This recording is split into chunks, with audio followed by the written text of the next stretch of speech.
Welcome to Hello Talk English Pod. Welcome to Hello Talk English Pod. Welcome back to Hello Talk. I'm Clem. Hi, I'm Yumi. This lesson we're going to look at the book by Toni Morrison, and its title is Beloved. Let's go through our introduction. Beloved is a critically acclaimed novel written by Toni Morrison in 1987. The story takes place sometime after the American Civil War between 1861 to 65 and is inspired by the story of an African-American slave, Margaret Garner, who escaped slavery in Kentucky late January 1856 by fleeing north to Ohio. The novel tells the story of Seth and her youngest daughter, Denver, after escaping from slavery. Their home in Cincinnati, Ohio, is haunted by a ghost believed to be Seth's eldest daughter. So our introduction begins by explaining that Beloved is a critically acclaimed novel written by Toni Morrison. So when they use the word critically, Yumi, what does that mean? Critically involves an analysis to judge some kind of work. So in this case, when something is critically acclaimed, there's usually been some analysis to judge whether the work is, good or bad. Yeah, and if you think of the word critic, that's somebody who, what they're known for is maybe writing reports on different things or different subjects. So you might be a food critic, so you try lots of foods and, you give your own viewpoints on it so other people can decide, do I want to go check that out or not? Right. Similarly, to be critical of someone or something also means to put a lot of analysis or thought into, the details of why this person is a certain way. Mm-hmm. And in this case, where they say critically acclaimed, that means it has a positive vibe to it. Whereas if someone is called, very critical, you might not think about that quite so positively. You might kind of think that as negative, being like, man, they judge everybody and Exactly. they don't, accept people. The intro goes on to say that the book was inspired by the story of an African-American slave. So a slave is a person who's under the domination or the influence of another person or group. Or also, in some situations, a person who is owned by another person. They go on to explain that the slave Margaret Garner escaped slavery by fleeing north to Ohio. So to flee something, fleeing means to escape, to run away from. Now, you might think about, a news article where it says they were seen fleeing the crime, right. Which means leaving the crime. Fleeing the scene of the crime. Mm-hmm. So trying to get away from, where the situation just happened. Right. But in this case, fleeing north, it means they're kind of escaping their captors, the people who are, basically trying to dominate and control them, like fleeing and escaping to freedom. Our intro finishes by saying their home in Cincinnati, Ohio, is haunted by a ghost believed to be Seth's eldest daughter. So the word haunted we saw in a previous lesson, but for those of you who maybe missed that one, haunted means frequented by a ghost. So if there's a house that is haunted, there's a ghost that's been seen there multiple times and it keeps coming back. Right. It's kind of spooky or maybe cursed. Mm-hmm.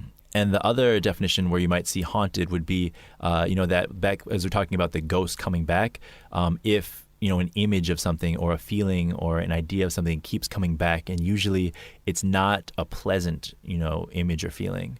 So you might be haunted by the way you were treated in the past, or a kind of a funny, playful way to say it was, oh my God, I'm haunted by the terrible food that they made. Right. It's like you can't forget it. Uh-huh. Now let's take a listen to our quotes. Quote 1. She is a friend of my mind. She gather me, man. The pieces I am, she gather them and give them back to me in all the right order. Quote 2. Freeing yourself was one thing. Claiming ownership of that freed self was another. Quote 3. They encouraged you to put some of your weight in their hands, and soon as you felt how light and lovely it was, they studied your scars and tribulations. So our second quote says, freeing yourself was one thing. Claiming ownership of that freed self was another. So here when it says freed, it means released, kind of liberated. Right, to be free of something. For example, if someone was in jail or prison for a long time and got out, that you would say that they have been freed from prison, meaning that they are released from this place. Mm-hmm. Or students, if they, if it's the end of the school year, they're freed from their, the responsibilities of having to do homework. Right. In the third quote, they say, they studied your scars and tribulations. Tribulations are just, problems or trouble, the suffering that you would go through. Yeah, usually it's pretty severe. Right. Let's now go through our summary. Summary. Readers find this novel appealing given its graphic depiction of pain and strife that so many endure in their lives but cannot express. Readers find themselves engulfed with emotion and moved by the pain and heartbreak of the story.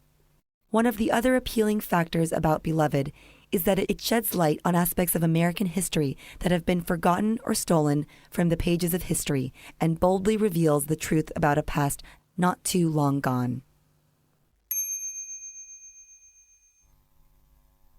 The summary begins by saying, readers find this novel appealing given its graphic depiction of pain and strife. So a depiction is a representation, in image or word form. Yes, exactly.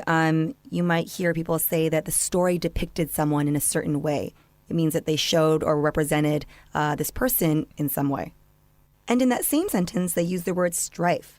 Strife means to have a bitter conflict, some kind of disagreement or a struggle. Mm-hmm. As we go on, it says, readers find themselves engulfed with emotion. So if you're engulfed with something, it means you're consumed or immersed with it. You can think about a house being engulfed in flames. So in this case, like the house is on fire and it's consumed by, all of the fire that's happening. Or if somebody's really angry, they can say they've been engulfed with rage. So they're just filled and immersed with just this anger and negative energy. Right. Those are good examples. The summary finishes by saying that the book sheds light on American history that have been forgotten or stolen from pages of history and boldly reveals the truth about a past not too long gone. So when they use the word reveals here, reveals means to show, right? To expose, make something known to others. Can you think of any good examples, Clem? When we said reveals, I was thinking about revealing, and my grandmother used to say, do you see that girl? She's wearing very revealing clothing, and showing too much skin. Right. But you can also think about, a game show where they reveal what's behind, a door or a curtain. Yeah. Or they pull back the curtain to see like what prize you have won or what person you're going to go on a date with or something. Exactly. They're showing you, right, what's behind that door. Mm-hmm. Yeah, showing you something that's kind of been hidden. Mm-hmm. Okay, let's go through our lesson on Beloved one more time. Well, we hope everyone has enjoyed this lesson on Beloved and has learned some new words. Thank you for listening. We'll catch you next time. See ya.